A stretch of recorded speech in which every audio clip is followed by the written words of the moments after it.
Dan ayat ini biasa-biasa saja bagi orang yang tidak melihat mutiara di dalamnya. A'udzubillahi minasyaitonirrajim. Bismillahirrahmanirrahim.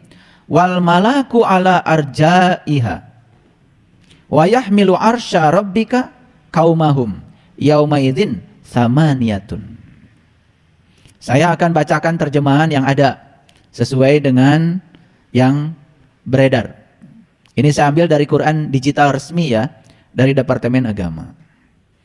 Wal malaku ala arjaiha, dan malaikat-malaikat berada di segala penjuru. Wa yahmilu arsya rabbika qaumahum yauma idzin tsamaniyatun. Dan pada hari itu 8 malaikat menjunjung tinggi aras Tuhannya di atas kepala mereka. Ini indah ya bagi yang tahu. Jadi aras itu sering dipahami sebagai suatu tempat yang ada di tempat yang jauh di sana. Bahkan Allah pun sering dipersonifikasikan seakan-akan berada di tempat yang jauh di sana. Makanya kita setiap hari merayu-rayu Allah supaya Allah mau berbaik hati kepada kita, mengikuti keinginan-keinginan kita. Tahu malaikat Mikail tugasnya apa? Menurunkan rezeki. Apa sih rezeki yang paling besar, yang paling agung apa? Duit? Harta gitu? Ya Allah. Jangan cari uang, cari yang punya uang. Jangan cari rumahnya, cari yang punya rumah. Li ilafi Quraisy ilafihim rihlatas sita'i wassaif falyambudu rabb hadzal bait. Jangan sembah rumahnya, sembah yang punya rumah. Udah 5 tuh, kan 8 semuanya. Oke. Nah kalau sudah sampai di Israfil, sudah kiamat, sudah mengalami kebangkitan kesadaran, sudah tahu jati diri, sudah tahu dari mana asal, kemana harus pulang, di situ kita akan menemukan kedamaian yang luar biasa. Masuklah kita kepada malaikat Jibril. Siapa Jibril? Yang menurunkan wahyu. Wahyu itu adalah getaran-getaran ilahi. Kita nggak belajar itu, nggak belajar ini, tiba-tiba ngerti. Itu namanya miladunka ilman. Itu yang namanya ilmu laduni. Percayakan dirimu pada Malik. Malik itu milik itu aku itu kepunyaan. Semua orang yang merasa ini aku, ini milikku, ini kebunku, ini mobilku, ini anakku, ini suamiku, ini istriku, semua aku. Rusak hidupmu. Bagi yang tahu. Jadi aras itu sering dipahami sebagai suatu tempat yang ada di tempat yang jauh di sana. Bahkan Allah pun sering dipersonifikasikan seakan-akan berada di tempat yang jauh di sana. Makanya kita setiap hari merayu-rayu Allah supaya Allah mau berbaik hati kepada kita, mengikuti keinginan-keinginan kita.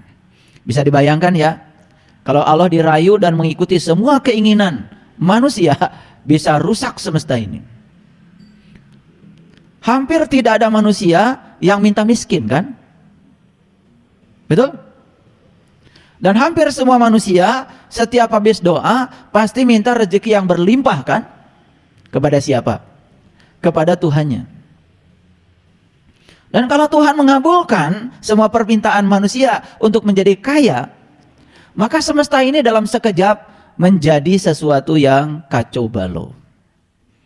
Karena kalau semua kaya, genteng bocor naik sendiri. Kalau semua kaya, semua punya uang, bikin rumah, ngaduk sendiri. Kalau semua kaya, pengen beras, semua orang harus nyangkul sendiri. Repot bukan? Dan kita tidak pernah berpikir sejauh itu. Dan seakan-akan Tuhan itu kehidupan menjadi baik kalau Tuhan mengabulkan semua permintaan manusia. Dan ketika Tuhan mengatur permintaan manusia sedemikian rupa, malah kita berburuk sangka kepada Tuhan, seakan-akan Tuhan itu tidak mendengarkan doa kita. Betul apa tidak? Jadi aras itu, ya, di sini dikatakan wa yahmilu arsya rabbika qaumahum. Aras Tuhanmu itu ada di atas kamu.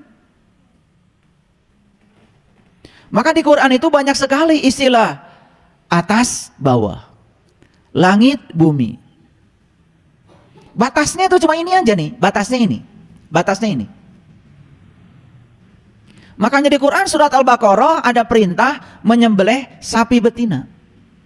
Dan sapi betina itu hakikatnya adalah jasmani. Dan sapi betina yang boleh disembelih itu tidak tua, tidak muda. Terlalu muda, belum cukup belajar spiritual. Terlalu tua, sudah budek, nunggu pensiun, cara rangke, berdiri kunang-kunang, jalan sudah tidak lancar. Ya gimana ngajarinnya yang kayak gitu?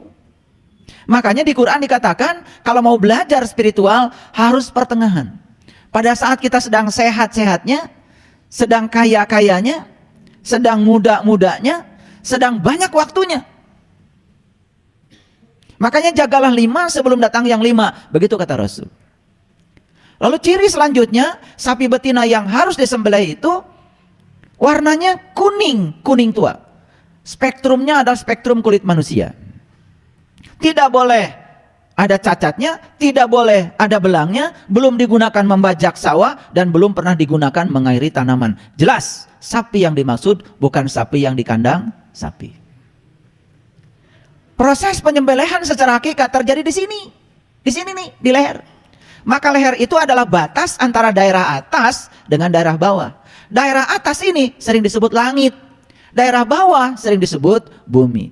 Jadi langit itu bukan yang di luar diri kita, bukan yang di atas sana, bukan yang warna biru. Karena banyak lagu-lagu TK yang sudah membentuk pikiran kita, lalu pikiran kita dari TK sampai sekarang tidak berubah. Coba lagu TK.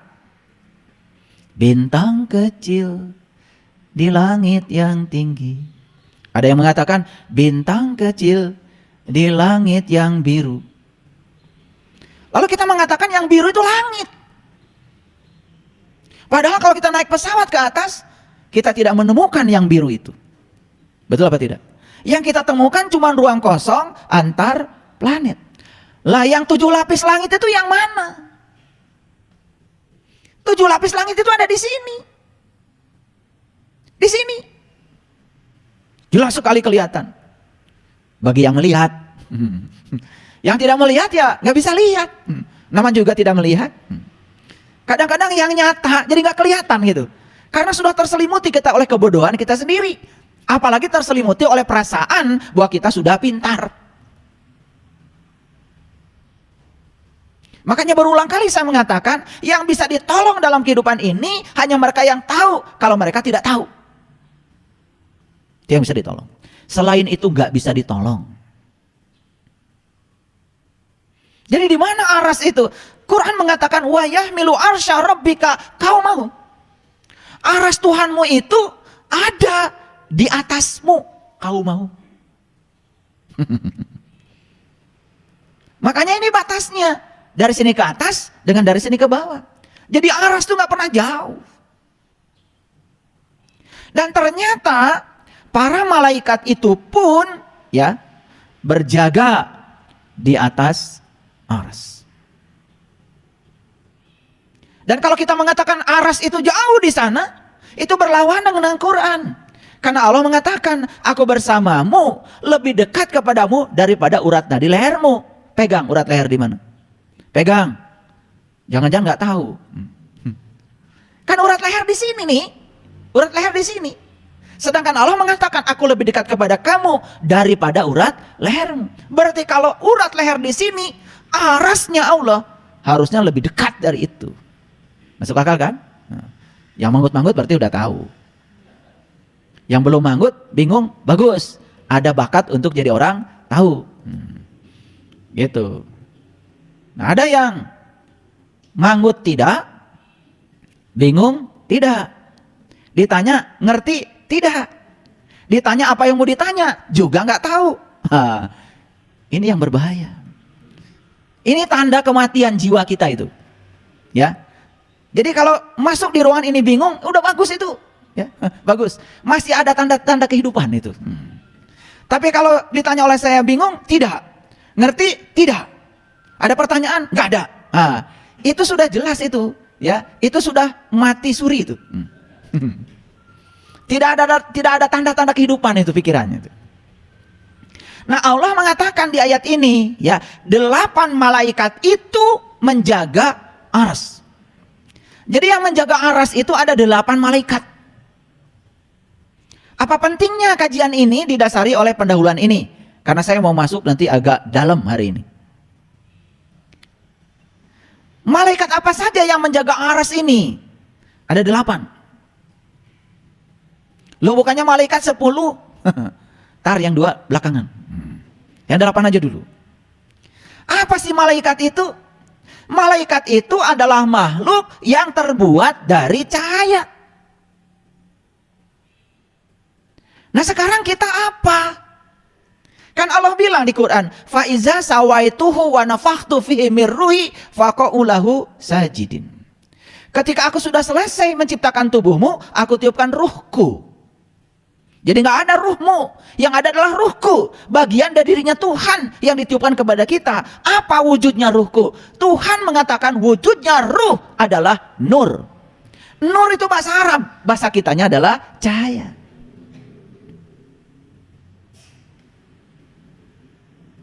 Jadi malaikat itu makhluk yang terbuat dari cahaya. Sedangkan diri kita yang sejati kan ruhku. Sedangkan ruhku wujudnya adalah cahaya. Jadi siapa malaikat? Bingung kan? Nah, kalau tidak bingung berarti sudah kosong tuh. Kalau masih bingung karena kita masih menganggap malaikat itu suatu entitas yang keluar dari diri kita. Setan itu suatu entitas yang keluar dari kita. Jadi banyak makhluk tuh. Ada manusia, ada setan, ada malaikat. Bingung kan? Iya. Padahal malaikat di sini, setan di sini, manusia di sini, Adam di sini, Hawa di sini, semua ngumpul di sini. Bagi yang tahu, kelihatan jelas. Jelas sekali kelihatan. Makanya setan itu kan sering ya diasosiasikan sebagai sesuatu yang suka membisik. Kalau membisik jaraknya jauh apa dekat? Kalau dari jarak jauh namanya teriak. Sedangkan di Quran tidak ada kata setan berteriak. Yang ada itu yuwaswisu fi sudur, membisik kesadaran. Siapa yang suka membisikkan kesadaran kita? Kan sebetulnya pikiran bodoh kita, pikiran gelap kita. Bukankah itu diri kita sendiri? Nanti malam mau bangun jam 2, pasang alarm. Tepat jam 2. Yang mengatakan nanti malam mau bangun jam 2 itu kesadaran. Kamu yang sadar. Jam 2 alarm bunyi. Begitu bunyi ada yang bisik, tiris. Tidak banyak bisiknya, cuman tiris. Bisa saja bisiknya cuma lebih sederhana lagi, tunduh.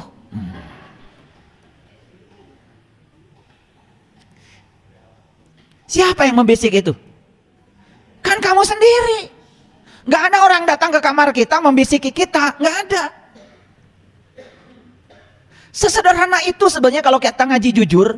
Jadi yang membisiki kita itu adalah pikiran gelap kita yang sedang membisiki kesadaran kita. Itu yang disebut dengan yuwaswisu fi sudur.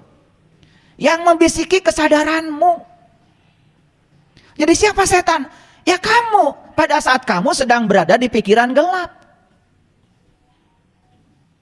Siapa malaikat? Ya kamu juga pada saat kamu sedang di pikiran waras. Malaikat disuruh sujud pada Adam, langsung sujud karena waras. Malaikat itu bisa nembus yang dibalik Adam. Yang dia lihat bukan hanya Adam, tetapi yang dibalik Adam siapa? Ruhku yang ditiupkan ke dalam Adam, yang tiada lain adalah diri sejatinya Adam. Tapi yang namanya setan, yang namanya iblis disuruh sujud, dia nggak mau sujud. Karena apa? Yang dilihat dari Adam bukan yang dibalik Adam. Dia melihat Adam sebagai Adam. Karena apa? Buta mata kolbunya. Jadi siapa sesungguhnya setan dan iblis itu? Ya itu. Itu aja takut ada yang tersinggung. Tuh ketawa kan? Nah itu. Nah itu. Karena kalau kita membicarakan setan, iblis, di kajian ini tidak dihadirkan setan dan iblisnya, kita menggunjing setan dan iblis. Sedangkan menggunjing itu kan tidak boleh. Makanya saya hadirkan dulu setan dan iblisnya. Tuh kan ketawa. Biar tidak menggunjing. Kalau di depan kan nggak menggunjing, namanya menasehati. Kalau di belakang bahaya. Makanya saya tidak pernah menggunjing. Karena bahaya menggunjing itu. Kalau kita menggunjingkan setan dan iblis lebih mulia. Jelas yang menggunjing itu kotor. Saya nggak mau. Makanya saya hadirkan dulu setan dan iblisnya. Baru saya bicarakan. Tuh pada ketawa kan? Iya. Bajunya kayak soleh. Ya itu. Ngerti ya sampai sini? Udah, nggak usah terlalu dalam. Nah sekarang lanjutkan. Jadi yang disebut dengan malaikat itu, ya, malaikat itu artinya adalah tekad. Malaikat itu artinya karep. Malaikat itu artinya keinginan yang sangat kuat. Dan tekad, karep, keinginan yang kuat itu disebut malak. Malakaini malaikatun. Makanya sedikit belajar bahasa Arab supaya ngerti. Jadi malaikat itu malak, milik, kepunyaan, sesuatu yang terdalam yang kita miliki, itulah karep, tekad. Makanya yang menjaga aras itu ada 8 malaikat. Mari kita rinci. Ini urutannya harus benar. Karena selama ini yang kalian hafal, urutannya kurang tepat, alias tidak benar. Dari mana kita mengurut malaikat? Nih cara mengurutnya. Yang pertama, malaikat yang harus kita kenali adalah malaikat Munkar dan Nakir. Itu dulu. Siapa dia? Dia yang bertanya di kuburan. Apa kuburan? Pasti otakmu langsung. Kuburan adalah tanah. Siapa yang ditanya? Yang ditanya adalah orang yang sudah mati. Ada kerjaan malaikat. Orang mati ditanya-tanya. Itu bahasa siloka yang dipahami oleh kita keliru. Kuburan yang sebenarnya adalah tanah. Tanah itu apa? Nih tanah, nih tanah. Makanya Quran mengatakan, aku ciptakan manusia terbuat dari tanah. Apanya? Jasmaninya. Karena tanah adalah unsur yang paling dominan. Tubuh kita tidak akan tumbuh hidup kalau nggak ada tanah. Karena kalau nggak ada tanah, jelas nggak ada tahu. Kalau nggak ada tanah, jelas nggak ada tempe. Kalau nggak ada tanah, jelas nggak ada daging karena nggak ada rumput. Kalau nggak ada tanah, jelas nggak ada kecap. Nggak ada tanah, jelas nggak ada nasi. Semua itu yang kita makan itu berasal dari tanah. Unsur pembantunya, suplemennya adalah air, udara, matahari, sumber api. Tetapi unsurnya yang paling utama adalah tanah. Makanya kita terbuat dari tanah. Setuju sampai sini? Ya, kita ini terbuat dari apa yang kita makan. Gak pusing kan? Makanya bentuk tubuhmu ditentukan oleh mulutmu. Ini saya kok meral gini. Ya salah mulut. Emosimu ditentukan oleh piringmu. Makanya damai dimulai dari piring. Karena orang yang di piringnya masih makan, masih makan daging merah, masih makan gulai kambing, masih makan sate kambing, semua serba merah. Saya yakin emosinya juga merah, pikirannya juga merah, rapotnya merah.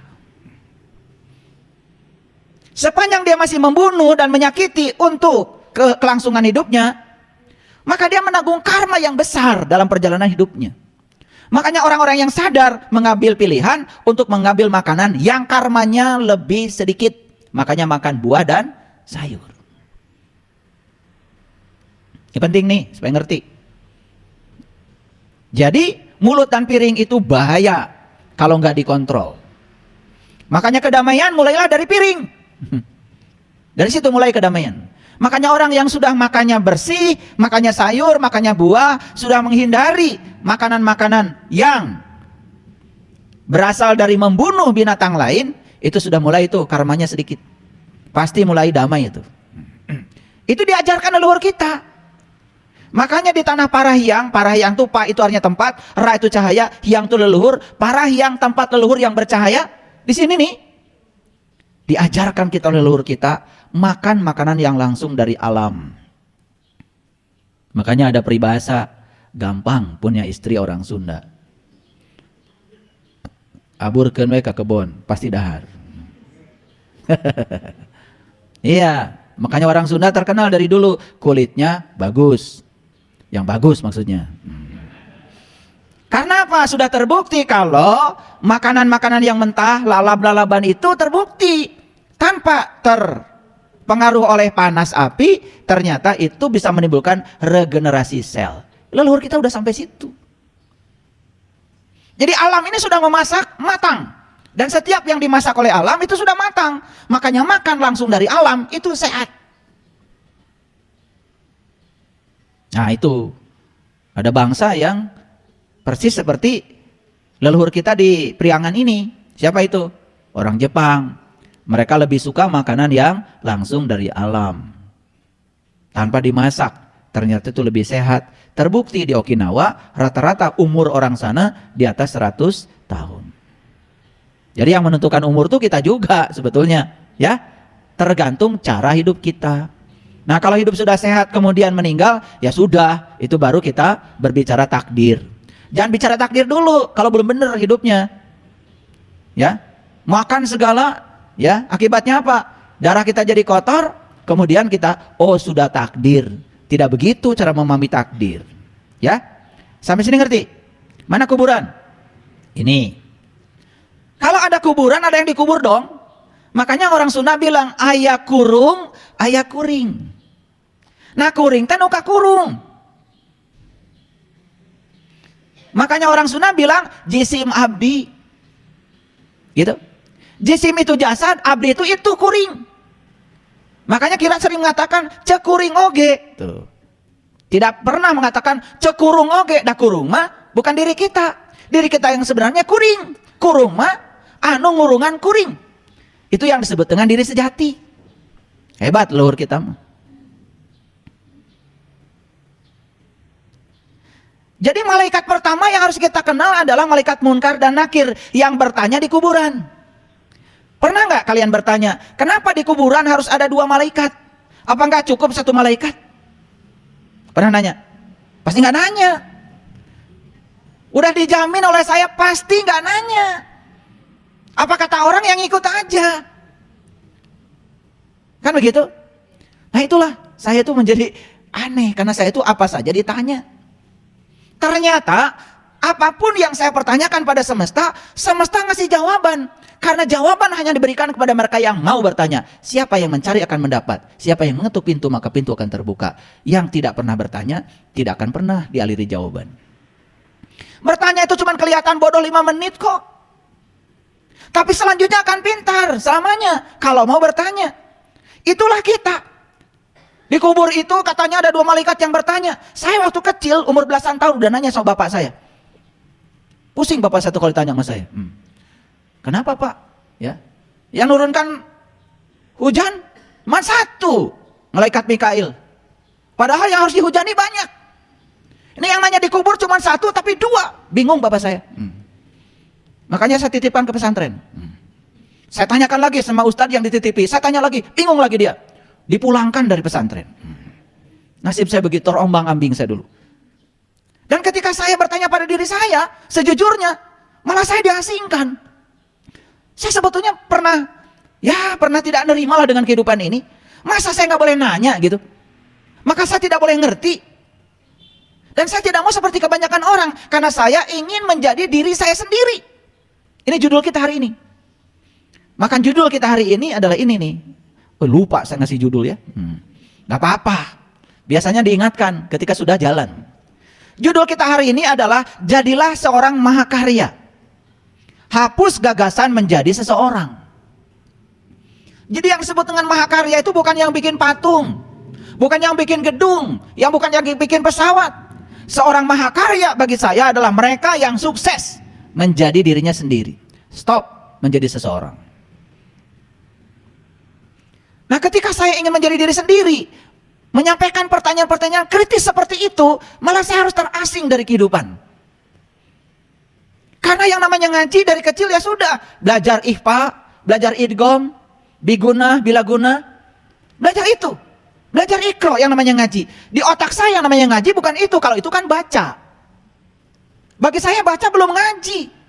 Dan lucunya kita kalau sudah baca kitab suci, merasa sudah ngaji. Padahal ngaji itu kan mengkaji. Kalau saya cuma baca belum tentu mengkaji. Itu dari umur belasan tahun saya sudah begitu. Saya nanya perkara kenapa di dalam kubur itu ada 2 malaikat.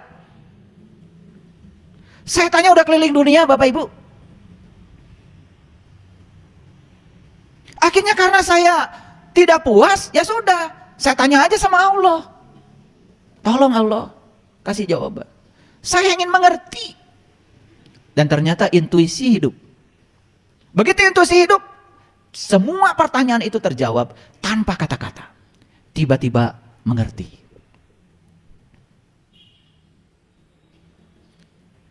Yang namanya syahadat itu kan 2. Asyhadu an la ilaha illallah wa asyhadu anna Muhammadar Rasulullah. Syahadat itu 2. Yang harus kita saksikan itu 2. Satu yang harus kita saksikan Allah, yang kedua yang harus kita saksikan Rasulnya Allah. 2 kan syahadat itu. Makanya syahadat itu adalah penyaksi menyaksikan 2. Penyaksinya 1, yang disaksikan 2, Allah dan Rasulnya. Dan kenapa pertanyaan di dalam kubur itu 2? Munkar dan nakir yang harus dijawab oleh kita juga 2. Dalam tradisi Islam yang harus kita kenal 2, Nurullah, Nur Muhammad. Dalam tradisi Nasrani yang harus kita kenal juga 2, Bapa dan Putra. Dalam tradisi Hindu dan Buddha yang harus kita kenal juga 2, Brahma dan Wisnu. Yang harus kita kenal dalam tradisi kejawen juga 2, Sukma Kawakas dan Sukma Sejati. Yang harus kita kenal dalam tradisi pewayangan juga 2, Batara Tunggal dan Batara Wenang. Luar biasa. Karena saat Allah meniupkan ruhku ke dalam diri kita itu 3. Maka di Quran dikatakan laqad kafaral ladzina qalu innallaha salisu salasa. Sungguh tertutuplah orang-orang yang mengatakan bahwa Allah salah satu dari yang 3. Gak boleh salah satu, harus gumulung manunggal. 3 itu apa? Yang menyaksikan dan disaksikan. Yang menyaksikan 1, yang disaksikan 2. Makanya pertanyaan dalam kubur ini ada 2. Makanya malaikatnya ada 2. Kalian mah tinggal enak dengar saya bicara. Saya belasan tahun mencari jawaban ini. Dan saya berikan langsung di sini. Harusnya bayar. Enggak, saya cuma bercanda. Karena kata Rasulullah, ilmu ini jika ditawarkan kepada mereka yang tidak mencarinya, gratis saja belum tentu mau. Dan ilmu jika ditawarkan kepada mereka yang mencarinya, ditukar dengan gunung emas, dia akan mengatakan tak sebanding. Makanya ada beberapa orang yang baru dibuka mata kalbunya. Kemudian bilang sama saya, tidak ada lagi kata-kata yang pantas untuk diucapkan. Kata terima kasih tidak cukup katanya untuk menyampaikan itu. Karena apa? Kebahagiaan yang luar biasa. Karena bisa menjawab pertanyaan munkar dan nakir. Apa pertanyaan munkar dan nakir? Kan man rabbuka. Kan itu. Man rabbuka, siapa Tuhanmu?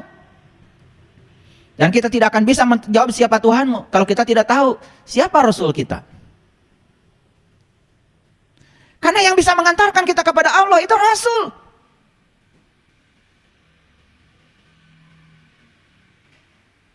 Rasul. Makanya Rasul ada 2, ada Rasul yang syar'i, wujudnya manusia, ada Rasul yang hakiki, wujudnya adalah guru sejati, ada dalam diri kita. Itu adalah usul kita, itu wasilah kita, itu juru selamat kita yang akan mengantarkan kita kepada Allah. Siapa yang diantarkan? Jiwa kita. Siapa yang tuju? Allah kita. Makanya jiwa harus ketemu dengan sang maha jiwa. Jadi sebetulnya kita ini sedang melakukan perjalanan. Syarat untuk melakukan perjalanan jelas. 1, harus ada jalan. Setuju? Awas, catat. Syarat untuk melakukan perjalanan 1, harus ada jalan. Setuju dengan saya? Apa jalan? Itulah agama. Makanya agama itu adalah jalan. Maka untuk mencapai tujuan, ya silakan mau lewat jalan mana saja. Yang penting Anda tekun di jalan Anda. Jangan mikirin jalan orang. Sementara Anda tidak pernah jalan-jalan. Tekun. Kan untuk mencapai masjid ini, kalian bisa lewat jalan mana saja. Yang dari Jakarta boleh lewat Puncak, boleh. Yang penting tekun di jalan, nyampe di sini. Lewat Cikampek, boleh. Yang penting tekun sampai di sini. Ada dari Medan, lewat Subang juga boleh kok. Asal tekun sampai di sini. Yang tidak akan sampai itu yang suka mikirin jalan orang, merasa jalannya paling hebat, tapi dia sendiri nggak kemana-mana. Itu masalahnya. Sugan kahartiun. Paham sampai di sini? Syarat pertama apa? Harus ada jalan. Yuk, pinter nggak? Syarat kedua apa? Belum syarat kedua. Syarat pertama bereskan dulu. Jalannya harus bagus. Harus lebar. Betul? Jangan ada hambatan. Jangan banyak bolongnya. Paham? Oke. Syarat yang kedua, tentu saja harus ada kendaraan. Mana kendaraannya? Nih kendaraan. Kendaraan terhebat yang diciptakan semesta untuk kita jalan-jalan mengantarkan sang jiwa kepada Allah adalah tubuh. Ini tubuh. Keren. Temukan rahasia tubuh. Makanya di Quran ada doa, ya Allah terima kasih Engkau telah mengajarkan bagaimana cara Engkau untuk mengendarai tubuh ini. Subhanalladzi syahhara lana hadza wa ma kunna lahu muqrinin wa inna ila rabbina lamunqalibun. Itu doa diucapkan kalau kita sudah bisa menggunakan kendaraan, bukan bis, bukan Innova, bukan BMW, bukan itu. Kendaraan yang diciptakan semesta adalah ini. Bisa nggak kalian menggunakan ini? Kalau sudah bisa menggunakan kendaraan ini, baru mengucapkan itu. Subhanalladzi syahhara lana hadza wa ma kunna lahu muqrinin wa inna ila rabbina lamunqalibun. Kendaraan yang bisa mengantarkan kita kepada Tuhan, itu tujuan kita. Doa itu kalian pakai untuk naik angkot. Emang kalian naik angkot mengendarai sendiri kan? Tidak, duduk. Padahal kata-katanya terima kasih ya Allah, Engkau telah mengajarkan bagaimana cara aku menggunakan kendaraan ini. Cara Allah mengajarkan cara menggunakan kendaraan ini, kita akan dipertemukan dengan seorang guru. Di zamannya kita dipertemukan dengan para nabi dan para rasul. Ngerti sampai sini? Satu harus ada apa? Jalan.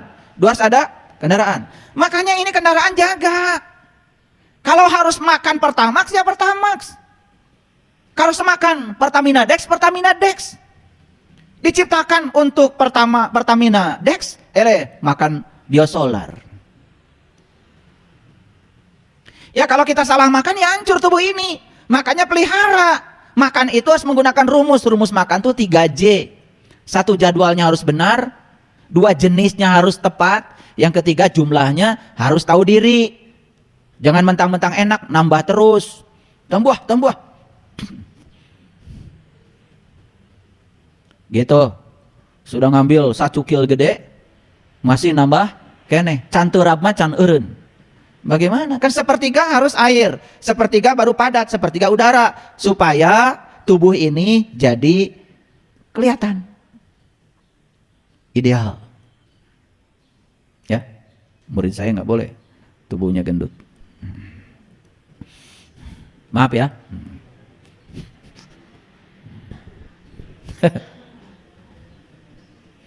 Lanjut dulu. Satu harus ada jalan, dua harus ada kendaraan. 3 harus ada supir. Supirnya yang terampil.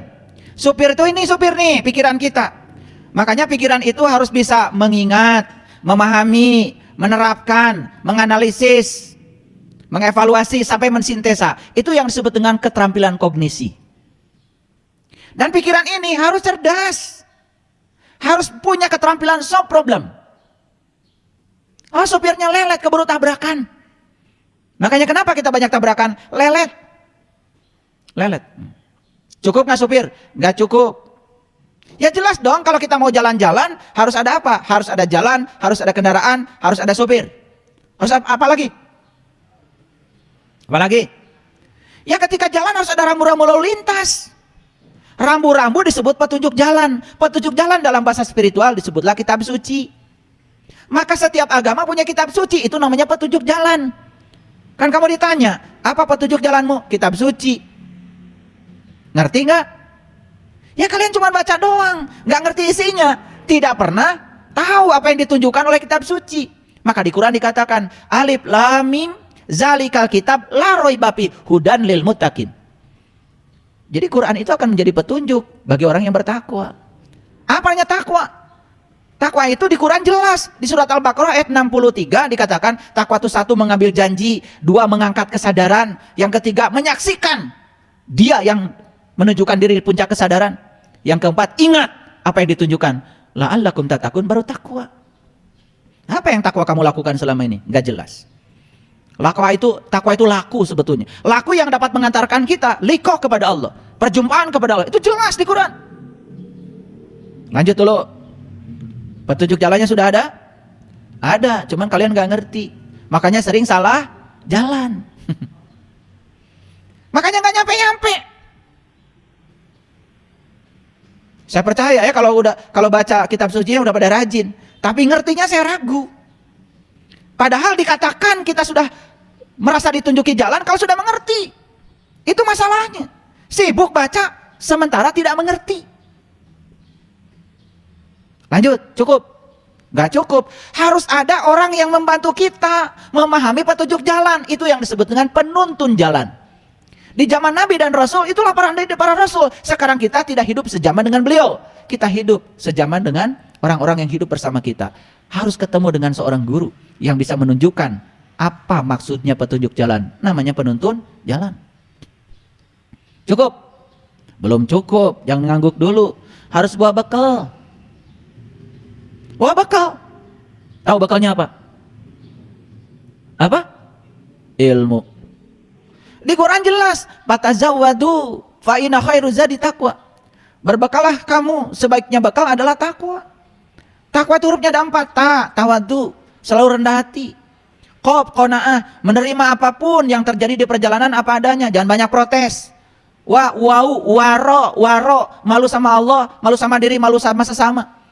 Sehingga punya adab dalam proses berjalan. Yang keempat, alif itu ikhlas.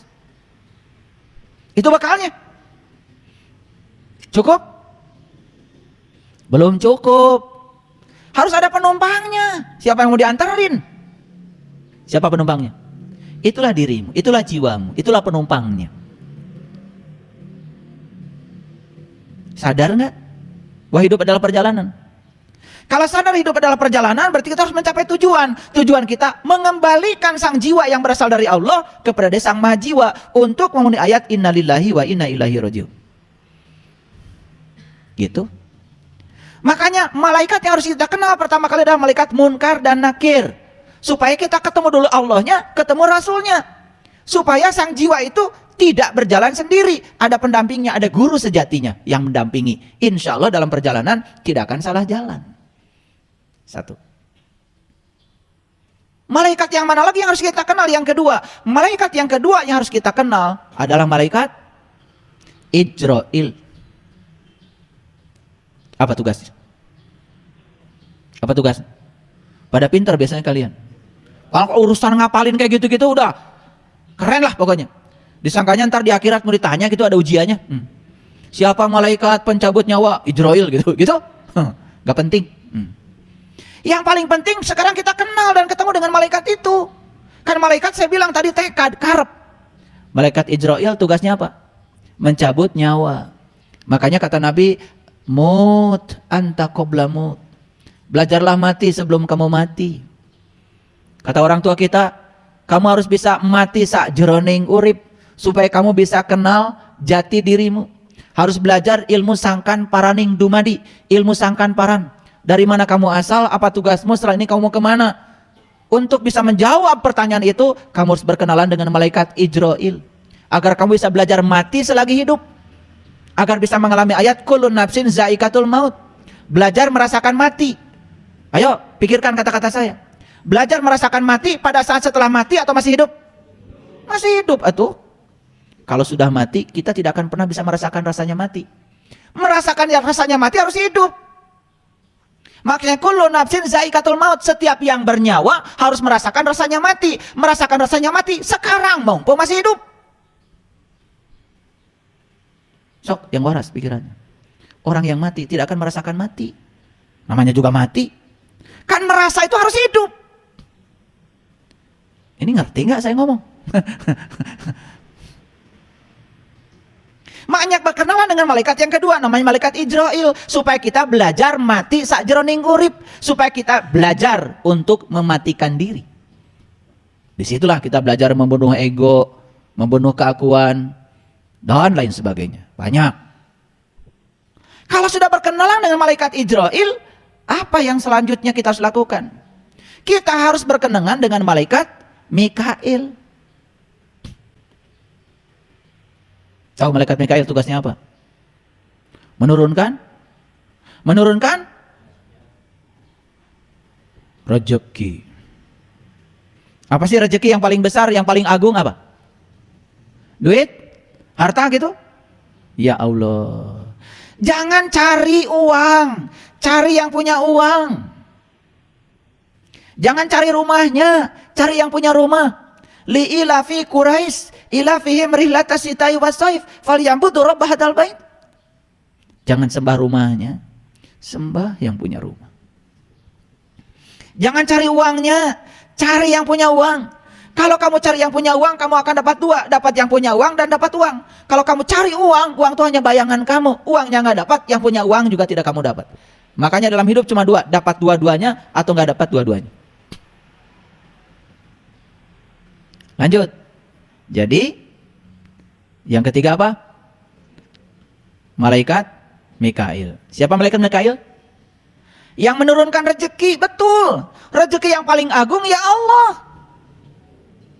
Mau cari apa? Mau cari apa? Maka di Quran dikatakan laisa alaikum junahun antabtagu fadlam mirabbikum. Tidak ada dosa bagi kamu mencari karunia dari Tuhanmu. Karunia dari Tuhan yang paling besar adalah fadlan mirabbikum. Keutamaan dari Tuhan. Keutamaan dari Tuhan adalah Tuhan itu sendiri. Itu dulu.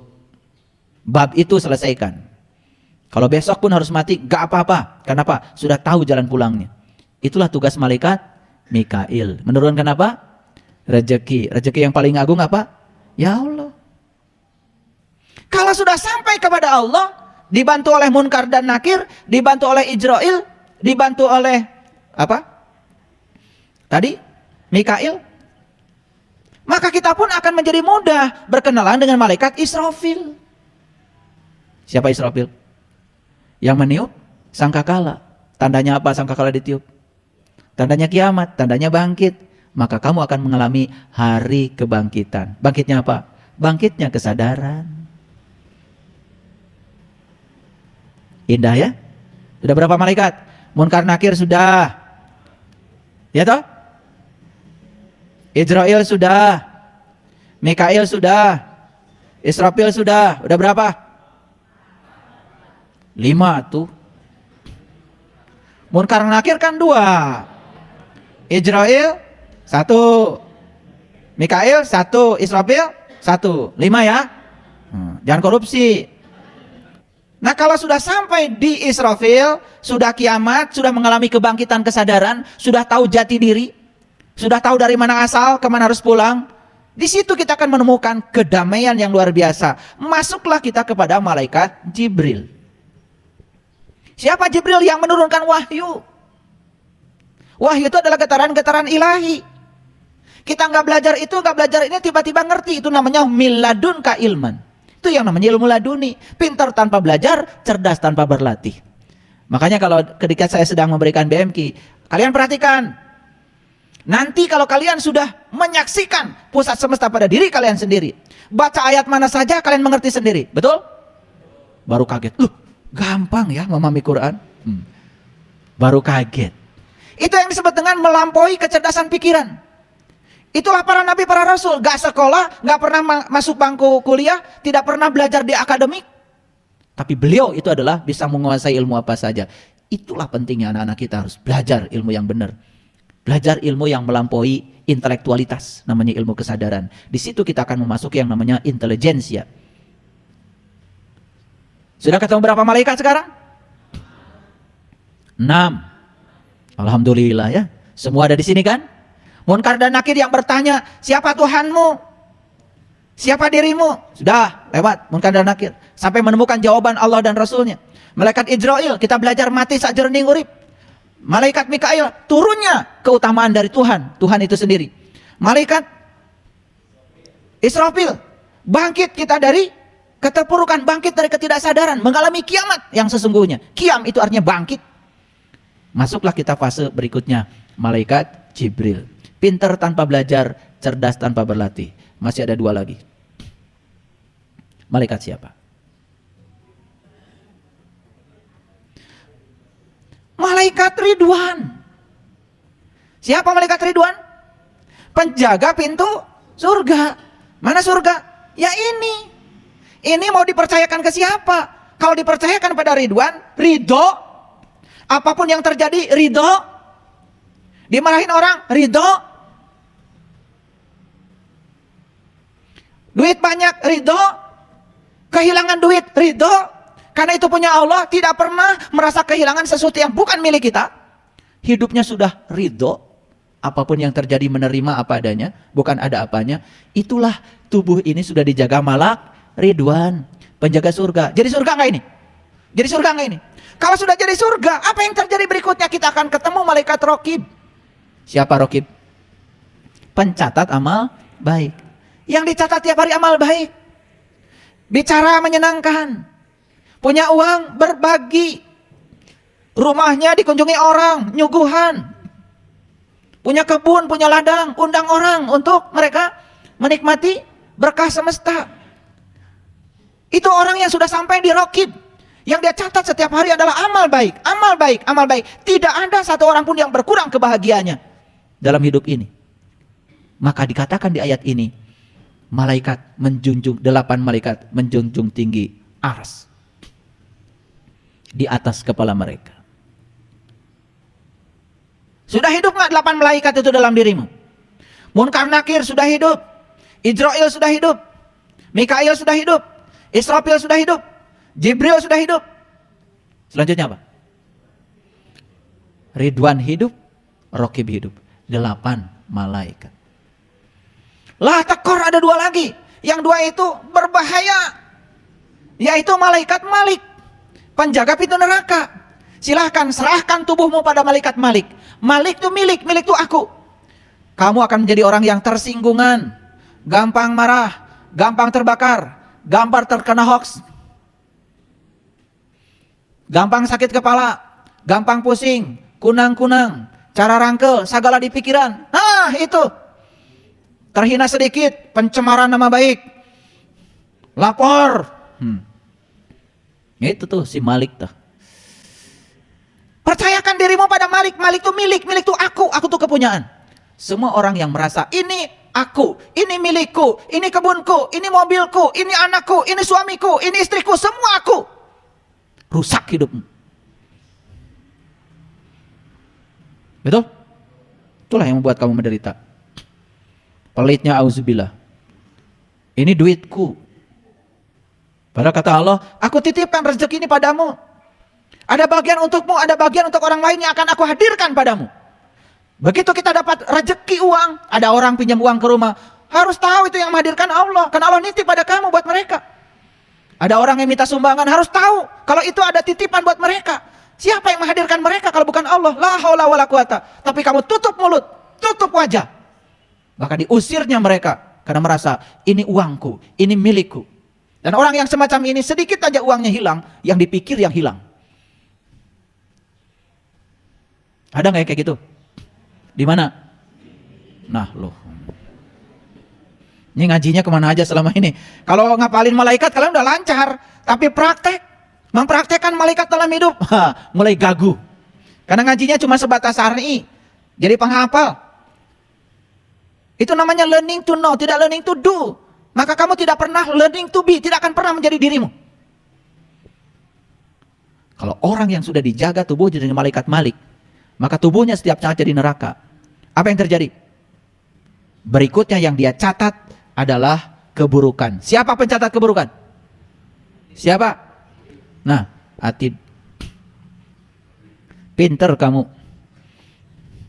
Apalagi keburukan orang. Catat terus. Bahkan punya daftar keburukan orang. Orang gila itu. Makanya Quran itu hebat.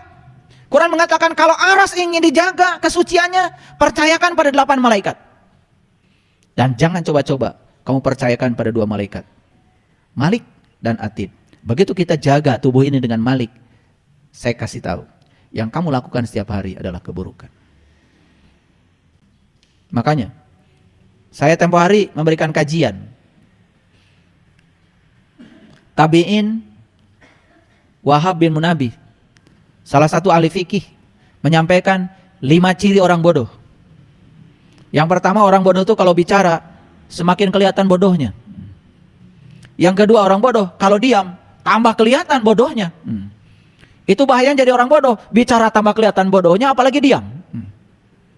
Yang ketiga, orang bodoh kasih sesuatu pada dia rusak. Rusak. Kasih jabatan rusak masyarakat. Kasih HP rusak. Di tangan orang bodoh, HP itu rengat. Ini saya kasih tahu nih, HP kalian yang kacanya belah-belah, itu jangan-jangan. Ya jangan-jangan karena bodoh. Saya tidak mengatakan kamu nggak sekolah. Mungkin saja HP-nya kebanyakan dipakai gosip, retak juga. Karena orang bodoh itu apa saja berita, dianggap benar. Iya. Ada orang kirim WA, tanda-tanda kiamat sudah dekat. Dia juga belum baca seutuhnya udah kirim ke temannya, share lagi. Dasar orang bodoh. Amati dulu, benar nggak itu? Itu rusak.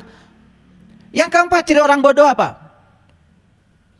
Kasih amanah dia, pasti hianat. Pertanyaan saya, apakah kalian dikasih amanah oleh Allah? Dikasih. Inna aradnal amanata 'alas samawati wal jibal fa abaina ayahmilnaha wa asfaqna minha wa hamalal insan innahu kana dzaluman jahula. Aku tawarkan amanah kepada langit, aku tawarkan kepada bumi, aku tawarkan kepada gunung, dan mereka enggan untuk menerima amanah ini. Fahamalal insan, semua kalian yang mengaku manusia tampil ke muka, ya Allah, aku yang akan pegang amanah ini. Apa yang terjadi dengan manusia? Innahu kana dzaluman jahula. Mereka setiap hari menzolimi dirinya sendiri karena kebodohannya. Yang lucu itu banyak orang yang merasa betah jadi orang bodoh. Disuruh itu mau, disuruh ini mau, ngerti juga enggak. Saya tanya, kamu kalau sholat begini kan telunjuknya? Ya. Kenapa? Gak tahu. Lah kenapa kamu lakukan kalau kamu gak tahu? Habis orang lain juga melakukan, bodoh. Kenapa melakukan yang kamu tidak tahu? Ada yang bilang sama saya, menyatakan Allah satu. Kalau menyatakan Allah satu harus membebaskan. Boleh pakai jempol, yang penting satu. Kenyataannya harus begini kan? Nggak boleh bebas.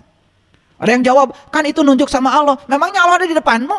Kan Allah bersamamu, lebih dekat daripada uratan di lehermu. Kan Allah bilang, walillahil masyriqi wal maghrib, fa aina ma tuwallu fasama wajhullah. Allah meliputi timur dan barat, kemanapun kamu malingkan wajah, di situ ada Allah. Kamu bilang Allah di depanmu? Sudah melanggar Quran. Ya. Lagian kalau nunjuk kepada Allah pakai telunjuk nggak sopan. Nunjuk tuh harus main pakai jempol. Nah iya, di Bandung kan nunjuk pakai jempol, betul nggak? Iya. Di mana rumahnya Ibu Rahma? Sebelah sana. Kalau gini kan nggak sopan. Masa nunjuk Allah begini? Habis jawaban menyatakan satu keliru, nunjuk Allah keliru, terus jawaban berikutnya apa? Tutup dulu, nggak saya kasih tahu. Bayar. Enak aja.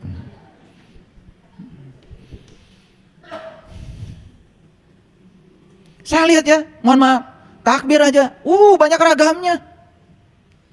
Ada yang takbir begini, kayak burung penguin, Allahu Akbar. Lah Nabi itu kan cuma satu, Nabi Muhammad laki-laki, dicontoh sama laki-laki, dicontoh sama perempuan. Kan Nabi Muhammad tuh harus dicontoh laki-laki, dicontoh perempuan juga. Kalau Nabi Muhammad takbirnya begitu, Anda semua harus sama. Kalau umatnya Nabi, kenapa Anda jadi beda? Biar mikir, nggak saya ajarin, nyari sendiri. Ini supaya gelisah aja. Ngaji dengan saya, gelisah. Habis dari sini bingung, bagus. Supaya kita ini bodohnya sadar. Oh ternyata saya bodoh ya selama ini. Iya, kata siapa pinter. Nabi Ibrahim itu sebelum bilang inni wajahtu wajhiya lilladzi fataras samawati wal ardh, sebelum bilang aku hadapkan wajah batinku kepada zat yang telah menciptakan langit dan bumi. Apa yang dilakukan Nabi? Mencari Tuhan dulu. Setelah mencari Tuhan dan ketemu, baru beliau mengatakan itu. Lah Anda tiba-tiba mengatakan itu. Maka di Quran dikatakan maqamu Ibrahim musalla. Salatlah kamu di level Ibrahim. Artinya salat itu harus contoh Ibrahim. Gimana dengan salat tuh? Begitu Allahu Akbar, semua ingat. Tapi habis sholat, ngakunya paling soleh. Lucu. Mulai memikirkan orang lain yang tidak sholat. Lah kamu aja belum beres. Karena kita terbiasa menjudge orang, terbiasa menghakimi orang. Tidak ngurusi diri sendiri. Itulah karena sahabatmu cuma dua. Malik dan Atib. Udah mulai sekarang, say goodbye sama Malik, say goodbye sama Atib. Bergaulah dengan 8 malaikat. Kamu akan damai. Masuk judul ini sekarang. Apa judulnya? Jadilah seorang mahakarya. Hapus gagasan menjadi seseorang. Ini lucu nih pertanyaan orang tua. Nanti Dede kalau udah besar mau jadi dokter atau insinyur? Seakan-akan dunia ini selesai dengan 2 peran itu gitu. Dokter, insinyur, paling juga pilot. Kenapa sih tidak nanya, kamu nanti besar mau jadi siapa? Siapa tahu anak bilang, saya mau jadi pemilik pesawatnya. Kok pilot? Rasanya pilot udah paling tinggi gitu. Kenapa anak kita tidak jadi pemiliknya aja? Karena kita sudah karbit otaknya dari kecil. Jadi dokter, jadi insinyur, jadi pilot. Tidak pernah ada orang tua yang sadar kalau anak harus jadi dirinya sendiri. Lihat saya semuanya. Ikan itu jenius. Disuruh berenang. Karena memang dia tuh jenius. Tidak ada di semesta yang tidak jenius kok. Pohon pisang juga jenius menghasilkan pisang. Anda bikin pisang, kulitnya aja belum tentu bisa. Pohon pisang bisa ngasih pisang. Jenius gak?